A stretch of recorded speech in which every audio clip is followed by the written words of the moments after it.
Hello, everyone. Welcome to class today.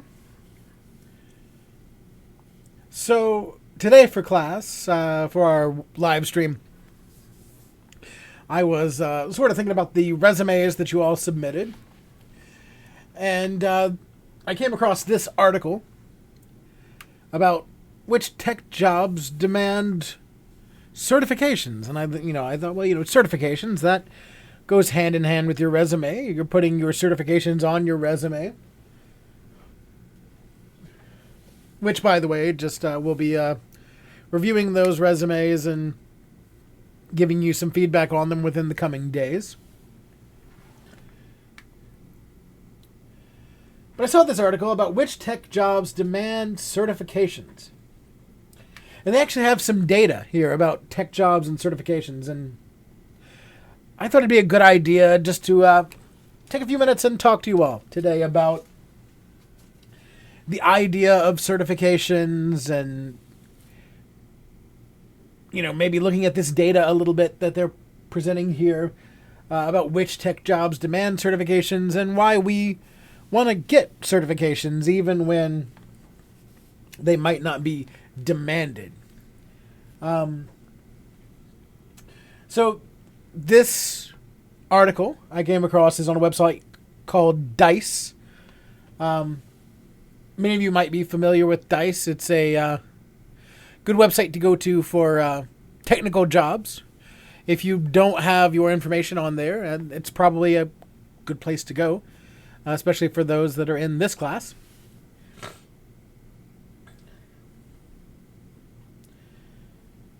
But it's examining tech jobs and certifications, and they use a service called Burning Glass. And Burning Glass basically just provides a bunch of different APIs for different job search websites. In particular, like Glassdoor, things of that nature. And they just sort of scanned a bunch of job postings, and they examined which required certifications and which didn't require certifications. So up front, we're going to talk about what this data means, to kind of break this down. So, when you're searching for certifications in this sort of way, especially when you're searching across many different types of jobs, you have to realize that there are tons of different types of certifications. Different jobs want different certifications, and you have to do your search based on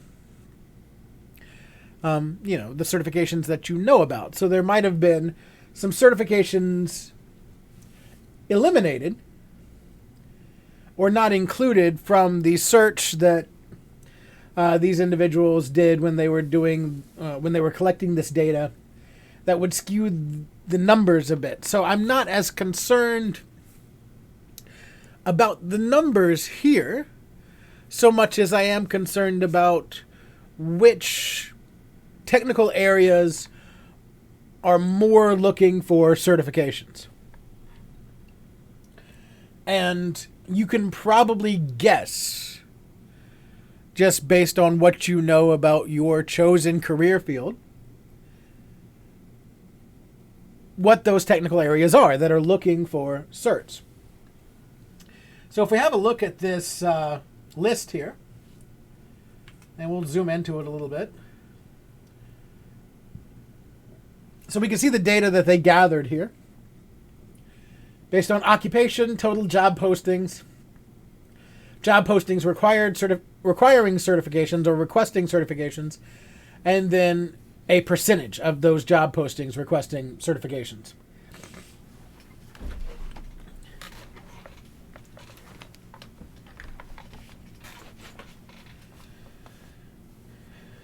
And as we go down the list here, again, when we look at this data, we can kind of consider that this data is probably, at least to some degree, skewed. And more skewed to a false negative than it would be to a false positive.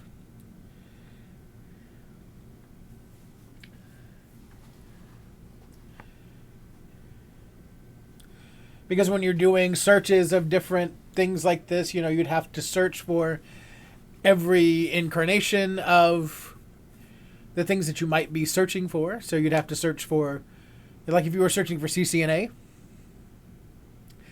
some might have it just listed as CCNA. Some might have it listed, all spelled out.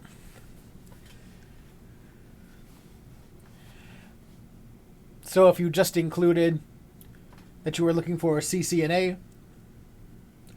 it wouldn't pick up those where they had it all spelled out nice and neat there for you. And then there's the idea that, if for example, you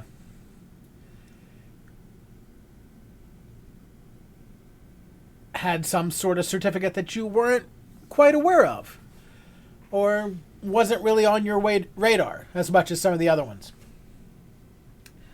then you might not know to look for that one.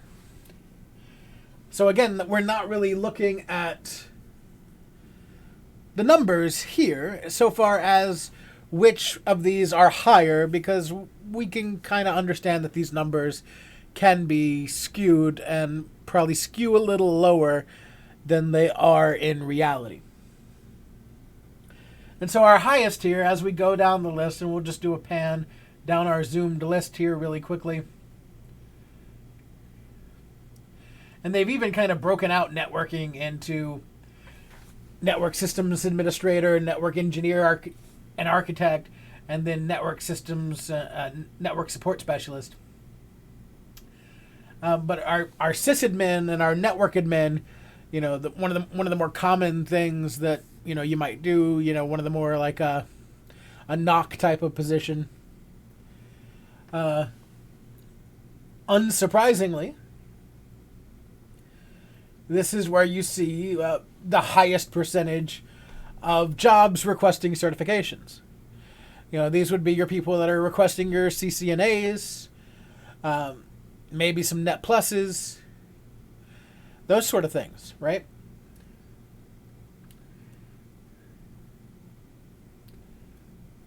And then, if we're comparing, if we look at that comparative to something like software developer or engineer, we see it's relatively low percentage-wise.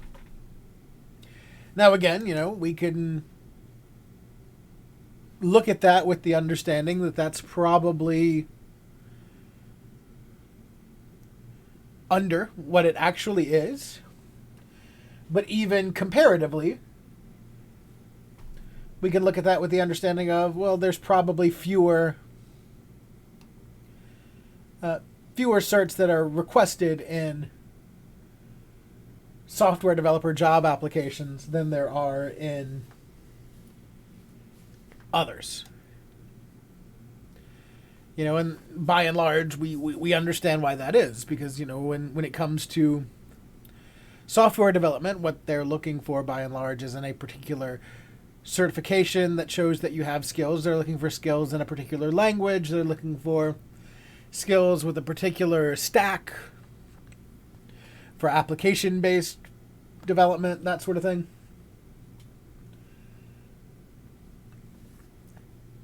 So your particular skills are going to have a whole lot more bearing than your certifications. Computer support specialist we see here is another one that has a relatively high number of job postings requesting certification in comparison. When we look at that, we're seeing, you can consider that things like A+ is probably something that falls into a lot of these computer support specialist jobs. And then there are some industry-related support ops type of certifications that are out there that might be relevant to certain organizations.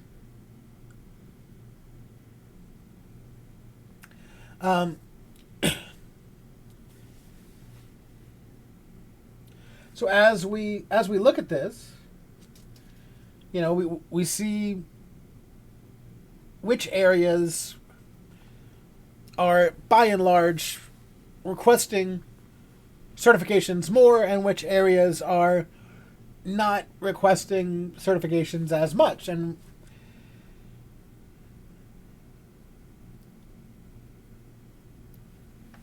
one of the places where I'm kind of confused by the numbers on this list, because I would think they would be a lot higher, and in reality they probably are, is the cyber information security engineer and analyst here, because based on the numbers here, that's relatively low. But I imagine if we were to actually do some more studies, maybe include some different types of certs, depending on various other things, because who knows what they included. Whether they were looking for Palo Alto certification, whether they were looking for PSI-SA, whether they were looking for whatever in that instance. That could be skewed one way or another. So that's looking like a bit of an anomaly to me in this case.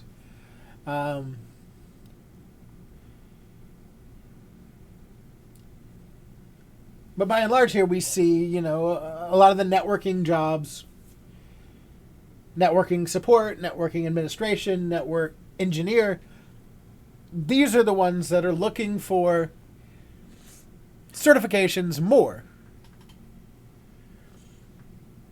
in general than a lot of the other positions that we're seeing here.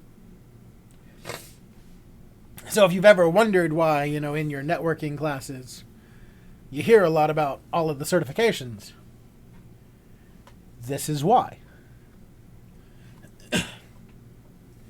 They're going to want bare minimum Net Plus, and the vast majority of them are probably going to want a little more than that, something like CCNA. So it's a good idea to be working toward those goals.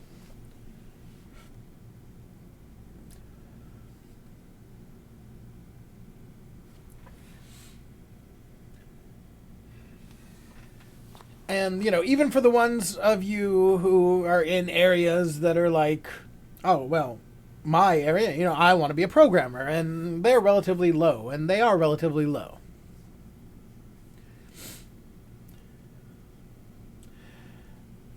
But certifications can still help you. Even if they're not required, even if the job postings aren't requesting these certifications can still help you. You can still get a certification that can help you out. If you want to be a database administrator, you can still get a Microsoft database administrator certificate, or you can become an Oracle certified professional in MySQL. Or you can get certifications for programming in Python or Java or web development or whatever your preferred language of choice is.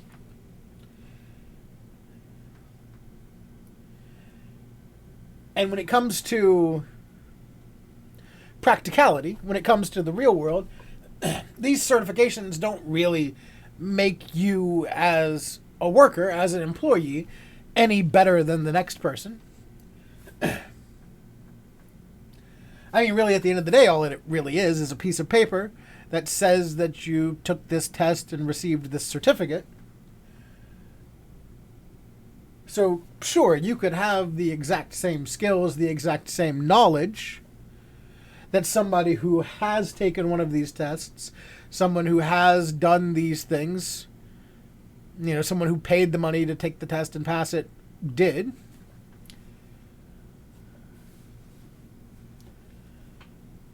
But what comes into play here is kind of the idea of that artifact. That, it kind of goes back to the same thing that we were talking about the artifact.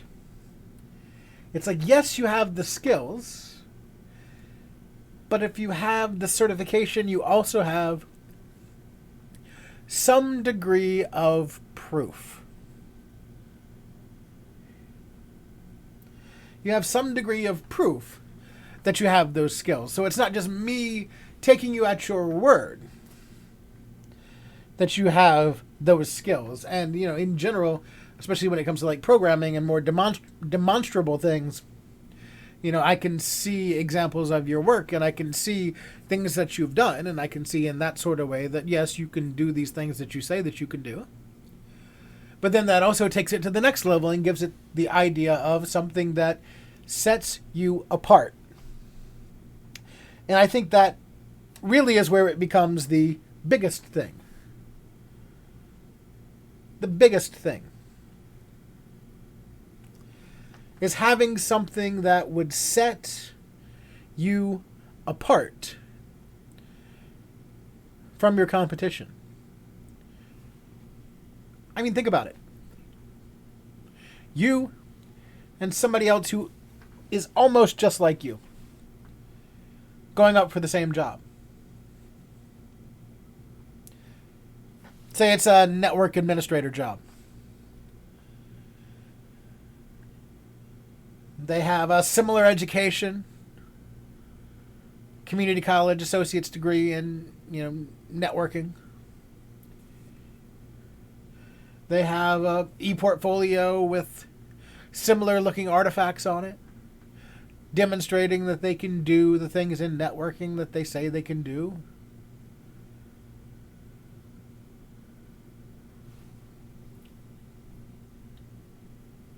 But you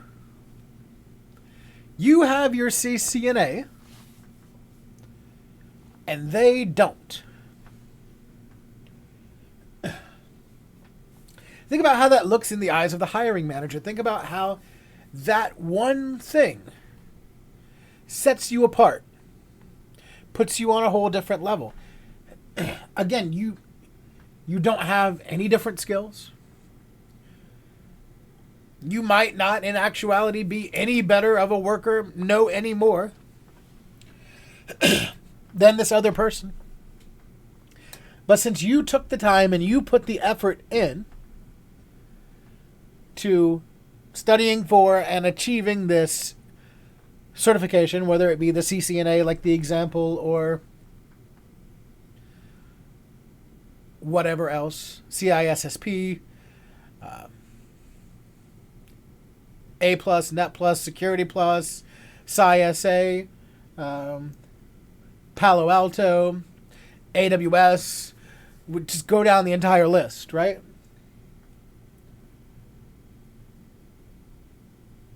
Regardless of what your cert is in, the fact that you have that cert sets you apart from those other people. Because you've taken something that's recognized by industry,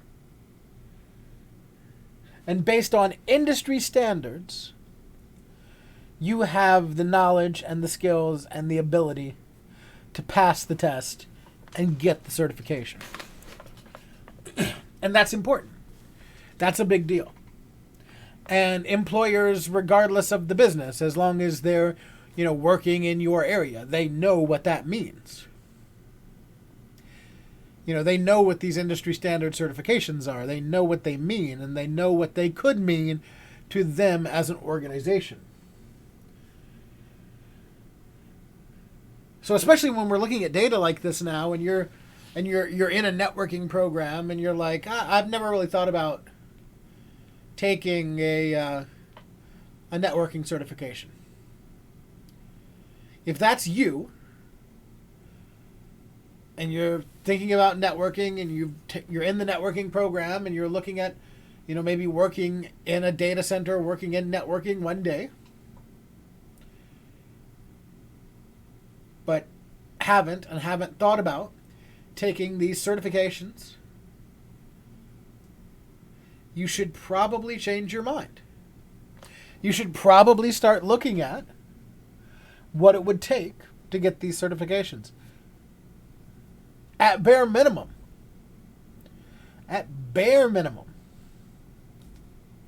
take the Network Plus.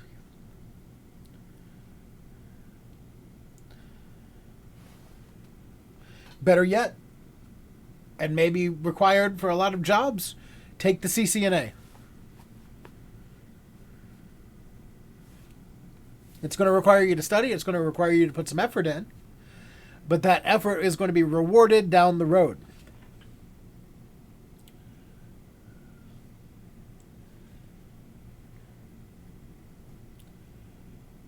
if you're in programming and you're like, I've never thought about taking a certification.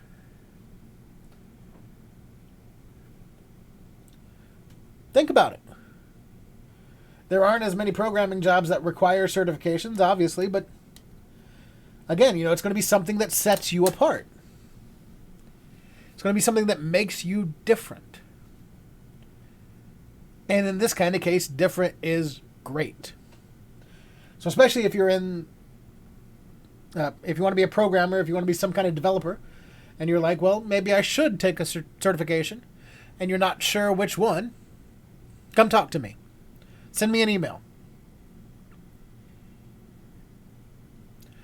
I'll work with you. I'll help you figure out which one you should take to kind of get your foot in the door and figure out where you need to be. We can do that.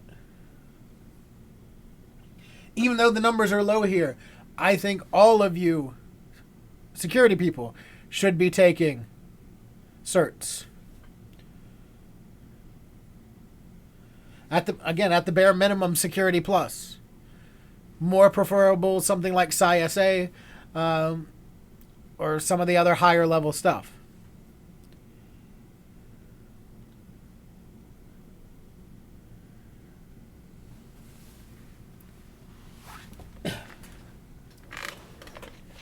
Because you might think, these certs are just something that costs money, and you don't want to deal with it, and you don't want to spend the money. You don't want to spend the money. You don't want to have to study. You don't want to put the effort in. But the effort will be rewarded.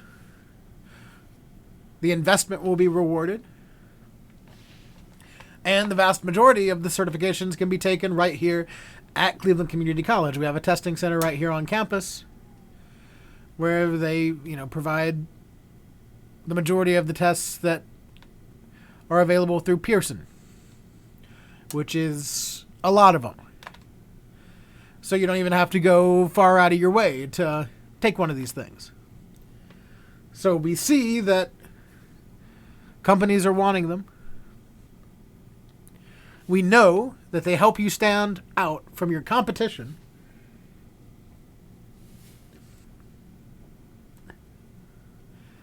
And your access to them isn't quite as bad as it seems. So in closing today, I'll wrap this up here. What I'd like for you all to do is I'd like for you all to consider these industry certifications. Consider these professional certifications.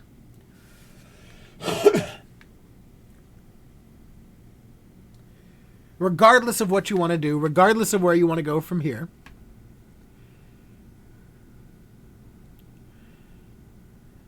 these industry certifications might not be a foot in the door,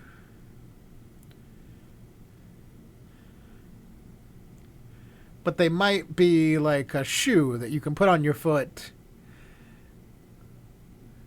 to help that door from closing once your foot gets in the door. A little bit of extra protection. I don't know. I extended an analogy too far there. Nonetheless, that's what I want to do. That's what I want to talk about for our live stream today. So if anybody's here in with the chat with me, if you have any questions, feel free to ask in the chat. For those of you who are watching this on the recording, if you have any questions, feel free to send me an email, and we will get them worked out either in private via email or maybe in a future live stream. Remember that I want questions to answer on a live stream. Having these articles and having these workplace Stack Exchange questions to talk about on live streams are great. And I think they probably help you all out, but I think it would be beneficial to have some questions directly from you all sometimes.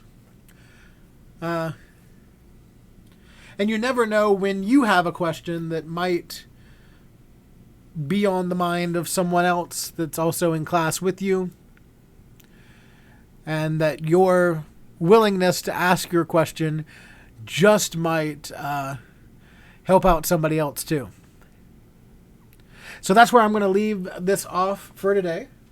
I'm going to turn the music back on, hang out and chat for just a couple minutes, just to make sure that there aren't any further questions. But again, that's all I got for you today. Thank you for joining me, and we'll talk to you next time.